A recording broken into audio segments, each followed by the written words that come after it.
35টা আসন পাইবে, আর সব অন্যান্য দল এবং জামাত যা ভোট পাইবে এটাও আওয়ামী লীগ পাইবে না। আমি 68 সন হইতে আওয়ামী লীগ করি, কিন্তু আওয়ামী লীগ ওদের তখন 95% ছিল আওয়ামী লীগ, আর এখন সেইটা হইছে 37 গত ইলেকশনে। এখন ইলেকশন দিলে আমার মনে হয় 25-এরও নিচে পড়বে।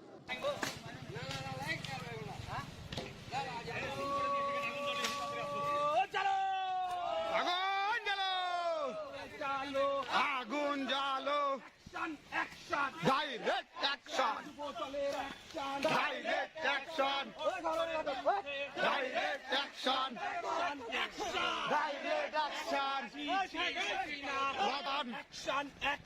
ডাইরেক্ট অ্যাকশন, ডাইরেক্ট অ্যাকশন,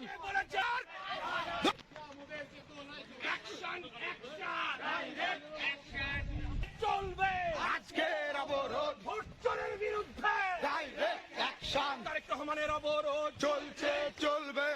একটা আন্দোলন সফল হতো না। ধন্যবাদ আওয়ামী লীগের সকল স্তরের কর্মীদের এবং পুলিশকে আমাদের এই আন্দোলনে খুব পজিটিভ অবদান রাখার জন্য।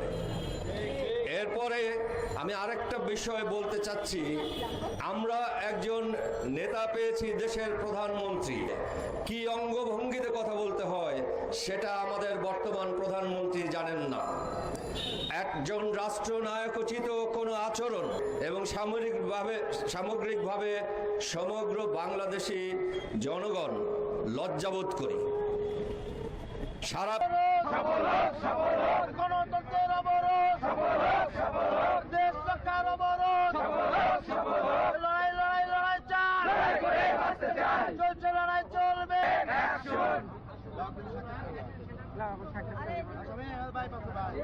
এই সরকারের আমলে ভোটের অধিকার হরণ হয়েছে, মানুষের জীবনের অধিকার হরণ হয়েছে, মানুষের মৌলিক অধিকার হরণ হয়েছে। মানুষের মৌলিক অধিকার আগামী বৃহস্পতিবার একটি তফসিল ঘোষণা করতে পারে।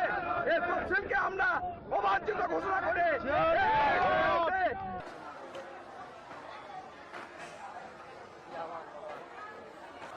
আজকে মঙ্গলবার 7 তারিখ, আজকে সকাল 7:30 থেকে আন্দোলন শুরু হয়। কারণ আজকে মঙ্গলবার 7 তারিখ ম্যাক্সিমাম অফিসেই 6টা থেকে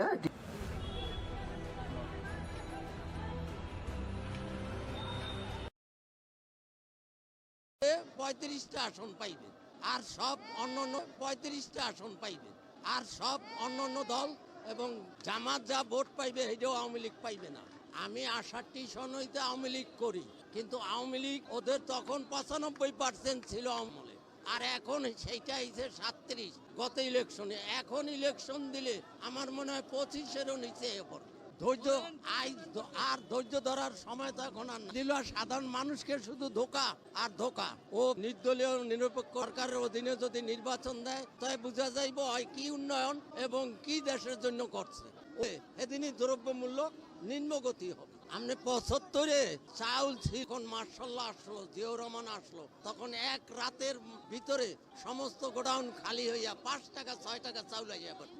আপনি যদি গ্রামে যাওয়ার জন্য নাই ওদের পক্ষে, যারা লাভবান তারাই শুধু ওর গুণ কীর্তন গাইতেছে। এই যে যাইতে আছে শত শত তরুণ নামিয়ে গেছে 72।